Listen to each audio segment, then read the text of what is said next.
Hello दोस्तों, SEC के digital platform के आपका स्वागत है। मैं उमेश कुमार पटेल, डीएलएड विभाग से।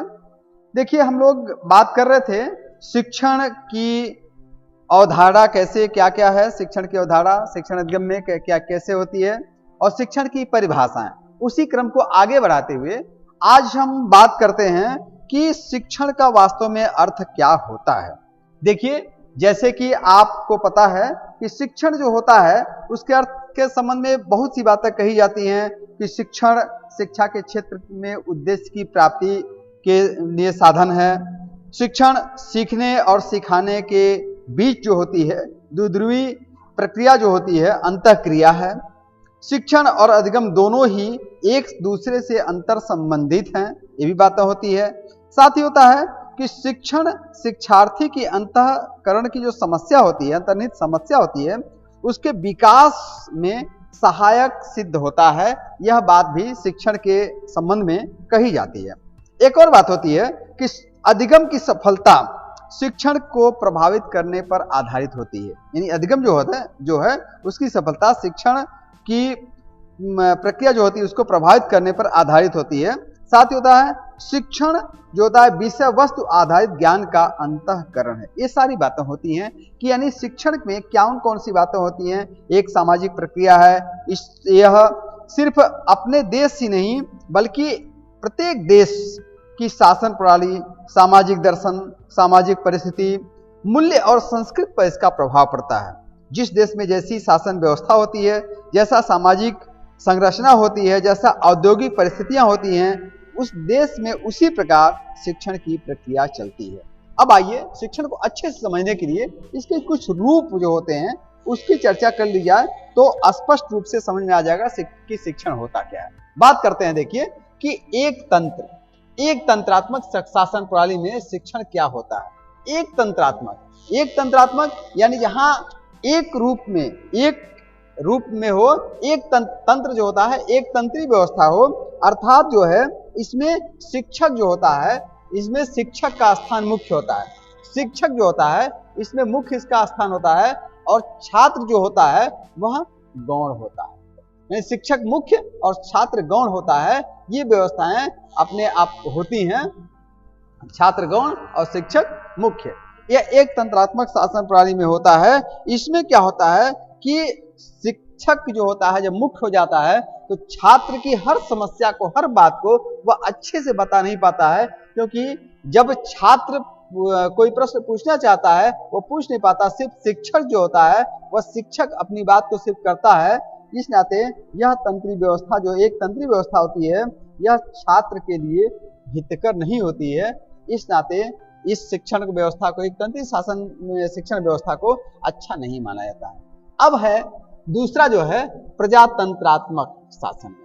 प्रजातंत्रात्मक शासन में जैसे नाम ही है प्रजा नहीं, जिसमें जो भी जनता होती है, जो लोग होते हैं, जिस देश के लोग, सभी नागरिक जो होते हैं उन्हें हम प्रजा कहते हैं। अब प्रजातंत्र यानी जो जनता है उसका शासन, उस प्रकार से शासन व्यवस्था होती है। तो प्रजातंत्रात्मक शासन में जो शिक्षण होता है वह वास्तव में इसमें शिक्षक और छात्र दोनों जो होते हैं दोनों समान होते हैं। दोनों जो होते हैं को मुख्य स्थान दिया जाता है। दोनों की भूमिका बराबर होती है। शिक्षक और छात्र दोनों की भूमिका बराबर होती है। ये प्रजातंत्रात्मक में छात्र कोई बात कहना चाहता है तो शिक्षक छात्र के हित में वह शिक्षण कार्य करता है।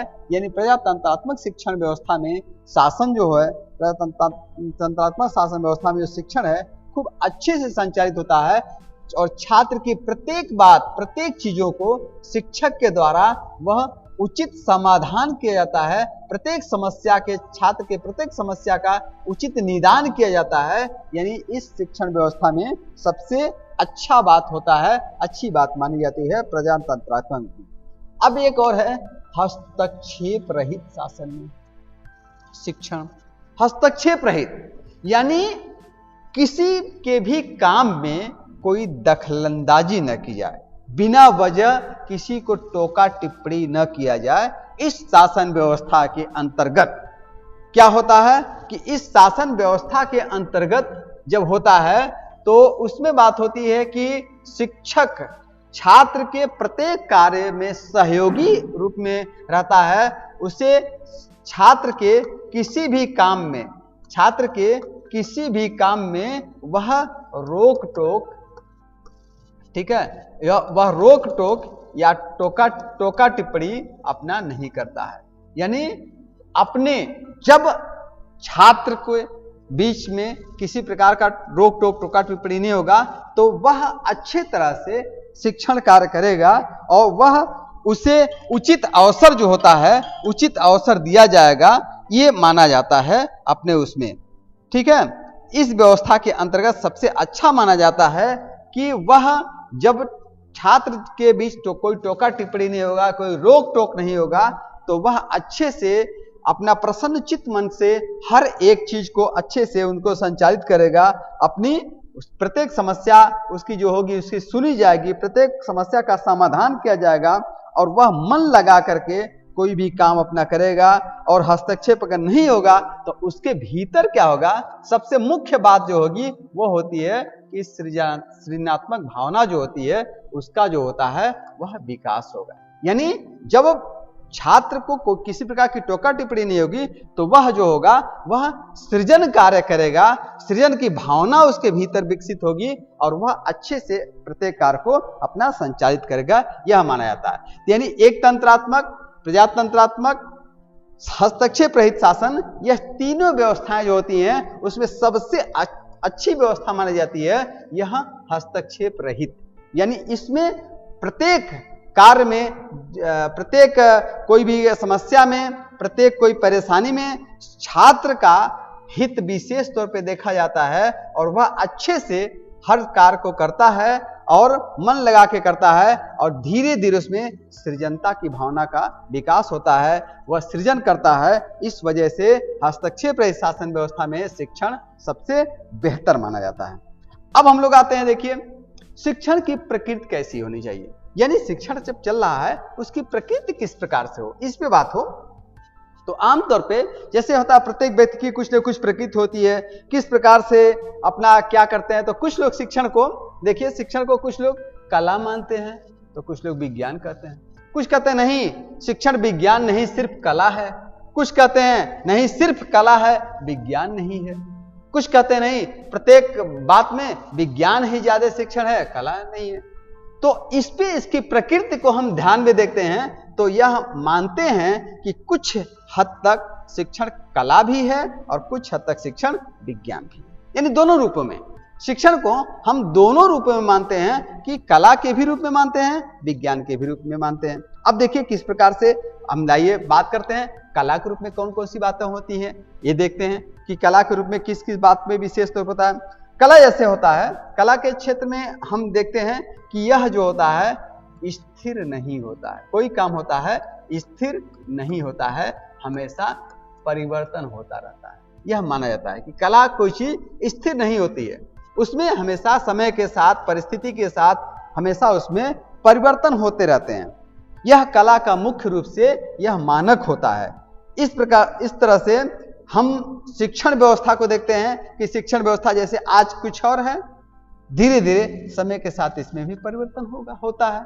कुछ व्यवस्थाएं कुछ परिवर्तित होती हैं। आप देखिए कभी मॉन्टेसरी विधि अच्छी मानी जाती थी शिक्षा में, फिर तब हुआ कि नहीं किंडरगार्टन मानी जाती है, फिर उसमें हुआ ऐसे इस जैसे देखिए इतने दिवसों से होती है शिक्षण में, अपना देखिए उसकी प्रत्येक समय के साथ उसमें परिवर्तन आ जाते हैं, ये भी होता है। तो जब परिवर्तन की बात आती है तो शिक्षण में परिवर्तन देखा जाता है कि समय, काल और परिस्थिति के अनुसार परिवर्तन शिक्षण के क्षेत्र में होता है। इस नाते हम शिक्षण को कला मान सकते हैं, यानी कला के रूप में भी शिक्षण को मान्यता दी जा सकती है, ये है।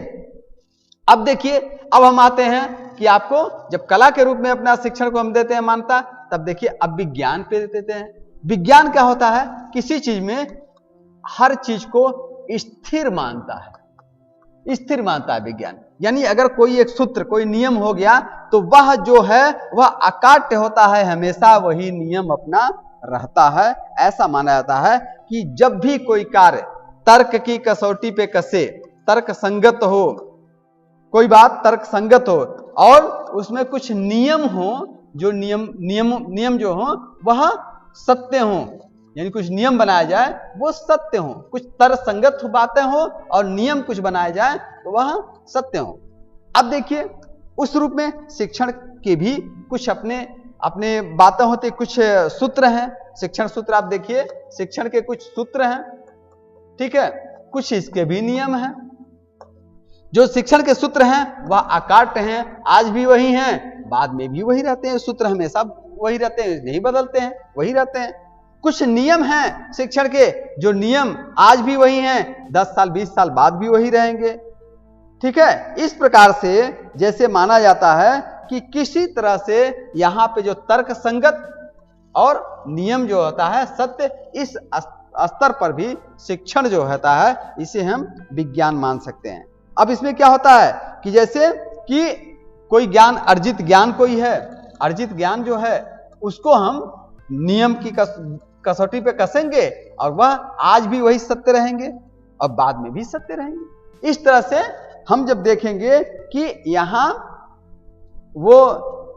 पे कला के क्षेत्र में जहाँ उनमें कुछ परिवर्तन हो रहा है समय के साथ में, कुछ परिस्थितियां के समय के अनुकूल उनका परिवर्तन हो रहा है, वहां जहां इनके सूत्र हैं, कुछ नियम हैं, वह आज भी अकाट्य हैं, बाद में भी अकाट्य रहेंगे। यानी तर्क संगत जो नियम है तर्क संगत हैं, उनको तर्क के हिसाब से हम उसको परिभाषित कर सकते हैं, उसको हम सत्य कर सकते हैं। और कुछ नियम है जो आज भी वही हैं और बाद में भी वही रहेंगे, इन नियम भी सत्य हैं। इस प्रकार से हमें देखेंगे कि शिक्षण की जो प्रकृति है वह कला के भी रूप में वह देखी जाती है और विज्ञान के रूप में देखी जाती है। इस तरह से हम शिक्षण को कला और विज्ञान दोनों रूपों में, दोनों प्रकृति के रूप में हम इसे अपना देखेंगे। देखिए अगले अंक में फिर नई नई जानकारी लेके आएंगे। तब तक इतना शिक्षण के आप देखिए इसके अर्थ क्या क्या होते हैं, शिक्षण कैसे क्या क्या, किस शासन व्यवस्था में कैसी कैसी क्या मान्यता होती है और शिक्षण की प्रकृति कैसी है, इसके बारे में अपना देखें। एसडीसी के डिजिटल प्लेटफॉर्म पे आपका स्वागत है और आप इसको देखिए। अगले अंक में हम फिर और बातें लेके आएंगे। तब तक के लिए नमस्कार।